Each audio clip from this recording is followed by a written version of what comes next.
Business Club de France des entrepreneurs avec Michel Picot. Bienvenue dans ce nouveau numéro du Business Club de France des entrepreneurs. Aujourd'hui, la fabuleuse histoire d'un groupe qui a pratiquement triplé de taille en quelques années seulement. Tout de suite, c'est le sommaire. Notre invité cette semaine, Bertrand Stalder, directeur général de Mister Menuiserie, une enseigne née du web, mais qui compte aussi aujourd'hui un peu plus d'une centaine de magasins connectés un peu partout en France. Un développement extraordinaire pour cette enseigne normande. Dans l'actualité, focus sur les futures nouvelles lignes de train pour les voyageurs qui desserviront des villes, jusqu'ici un peu oubliées. En ce début d'année, nous ferons le bilan 2021 et les perspectives 2022 pour le médiateur des entreprises. Enfin, cette période est favorable aux vœux et aux projets. Et pourquoi ne pas changer de vie, donc de métier? Exemple à Limoges avec cet ancien journaliste de TF1 reconverti en boulanger. Un reportage de 7 à Limoges. Soyez les bienvenus.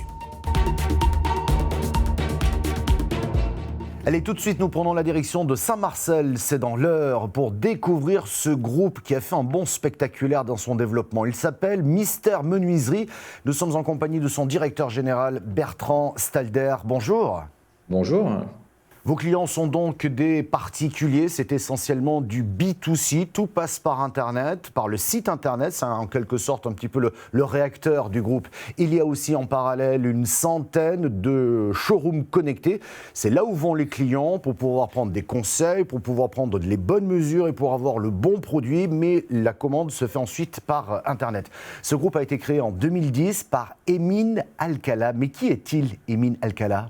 Emin Alcala est donc le fondateur du groupe qui initialement s'appelait Label Habitation et il a commencé par le développement de sites e-commerce. Alors c'est un jeune ingénieur en provenance de Turquie qui a fini ses études en France et qui a souhaité donc développer une activité en France après avoir travaillé un petit peu chez Peugeot. Et à partir de là, il a d'abord commencé, par ces sites spécialisés. Donc, c'était vraiment une orientation e-commerce pure sur des sites spécialisés, les motorisations, les radiateurs, les poêles à bois.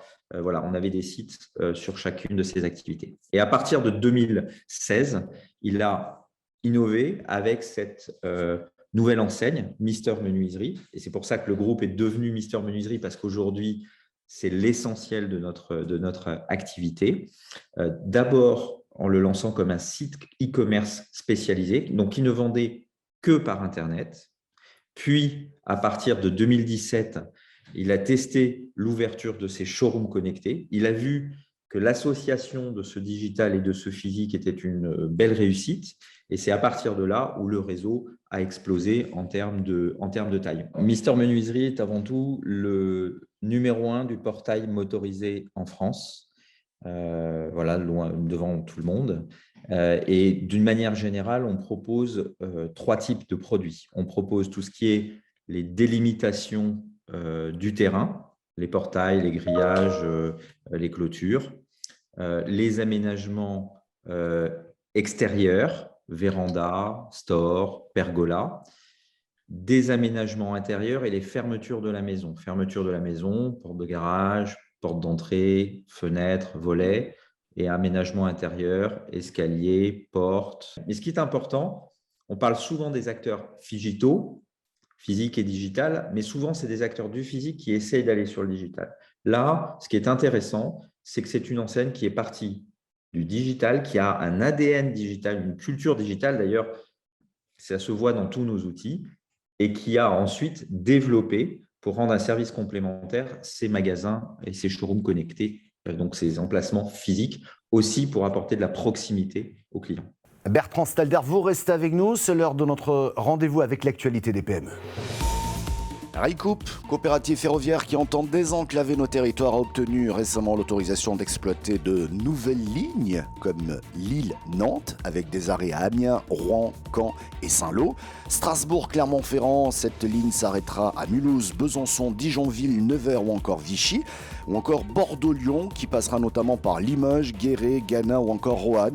Les autres liaisons autorisées sont Massy-Brest, Saint-Étienne-Thionville, Grenoble-Thionville et Le Croisic-Halle. La mise en service de ces nouvelles lignes de chemin de fer fin 2022. Pour la 3e fois en 10 ans, la société alsacienne Caddy, qui a inventé le célèbre chariot pour grande surface, va devoir affronter une procédure de redressement judiciaire. L'entreprise a été fortement touchée par le coronavirus, avec une forte baisse de ses exportations, la hausse du prix des matières premières et les difficultés d'approvisionnement. Bien, tout cela a mis Caddy en grave difficulté et donc en cessation de paiement.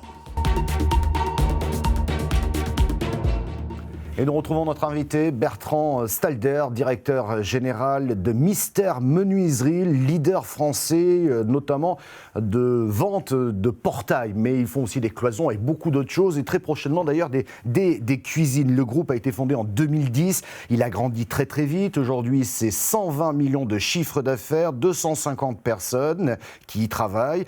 Comment expliquez-vous, Bertrand Stalder, ce développement aussi spectaculaire et aussi rapide ?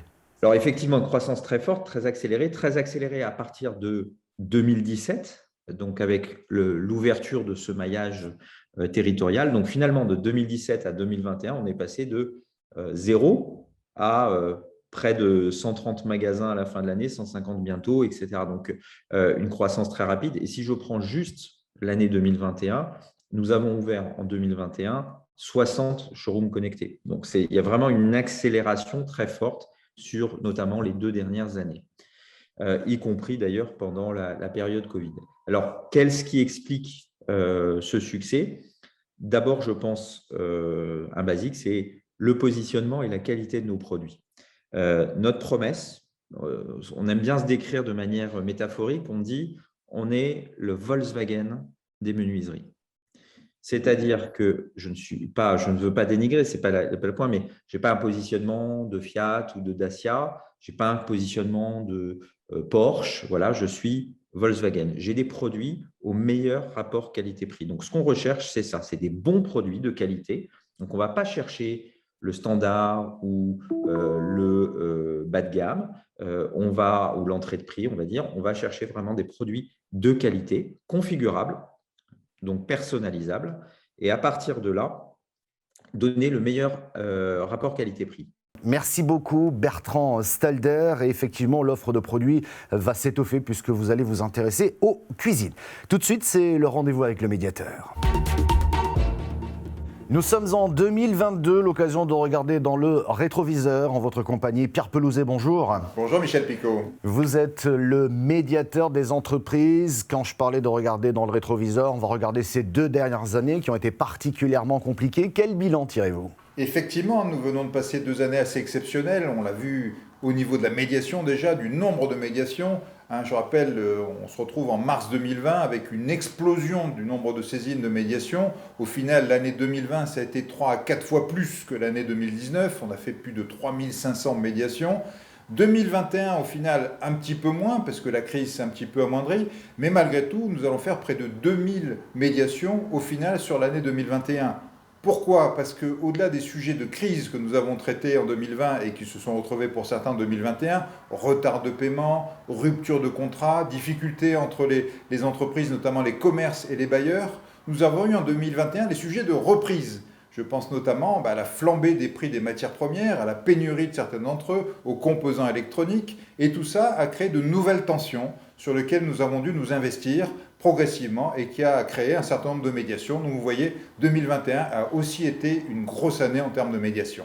Alors, de nombreux outils spécifiques ont été mis en place pour aider les entreprises durant cette période un peu complexe. Aujourd'hui, il y a d'autres complexités, comme la hausse du coût des matières premières. Est-ce que ces outils spécifiques vont continuer à être là pour aider justement ces entrepreneurs ? Oui, nous avons dû déployer de nouveaux outils, au-delà de la médiation traditionnelle, des outils de filière, faire travailler ensemble les acteurs de filière. Je prends par exemple le BTP, dans la période difficile de la flambée des matières premières. On a mis ensemble tous les acteurs du BTP, à la demande de Bruno Le Maire et d'Alain Griset, pour les faire travailler sur comment travailler mieux, quelles bonnes pratiques, identifier les acteurs qui ne jouaient pas le jeu, et ça a été aussi quelque chose de permanent sur l'ensemble de la période. On a mis en place des comités de crise pour faire remonter les noms des acteurs structurants qui n'auraient pas eu des manières de procéder solidaires. Et ça, on a pu les appeler, les faire bouger. Ça a été vrai par le comité de crise des délais de paiement. Ça a été vrai à nouveau sur le comité de crise du BTP. Et on va probablement réutiliser cet outil chaque fois que nécessaire pour identifier ces acteurs structurants qui ne joueraient pas le jeu. Pierre Pelouzet, dernière question. On va regarder cette année 2022. Est-ce qu'on peut imaginer un retour progressif à la normale, notamment sur la question des coûts des matières premières, mais aussi sur l'ensemble de l'économie ? C'est évidemment difficile à dire. Tout ça est lié aussi à la situation sanitaire et à la reprise et la force de la reprise au niveau mondial. Ce qui est important, en tout cas, c'est d'en tirer les leçons. C'est d'en tirer les leçons en termes de responsabilité. C'est pour ça qu'évidemment, nous, on promeut des outils d'achat responsable. On a notre fameux parcours national des achats responsables. J'ai remis un peu avant la fin de l'année un rapport à Olivia Grégoire sur ce sujet qui nous soutient énormément pour pousser toutes les entreprises à agir différemment, à acheter différemment, à regarder les conséquences de leurs achats. Sur les matières premières, si on se met à se dire on a un prix fixe, on ne veut pas en bouger et quels que soient les problèmes de mes fournisseurs, c'est leur problème. Si en plus on s'amuse à mettre des pénalités de retard alors qu'il y a une crise mondiale, là on n'est plus dans l'achat responsable. Alors qu'en revanche, si on pousse des actions de solidarité intelligentes, travailler mieux ensemble, se parler, trouver des solutions, là on arrive à passer les crises tous ensemble de manière moins difficile. Donc vous voyez, je ne sais pas de quoi l'avenir sera fait, mais je sais que plus on sera solidaire, plus on sera responsable, mieux on passera et plus on redeviendra un pays avec une extrême dynamique et des entreprises en forte croissance. Merci beaucoup Pierre Pelouzet pour toutes ces précisions. Tout de suite, c'est Éco-Région. Et si vous changiez de vie, difficile me direz-vous, et pourtant c'est ce qu'a fait Sylvain Renard. Il était journaliste reporter d'images, il était un petit peu fatigué par le rythme imposé.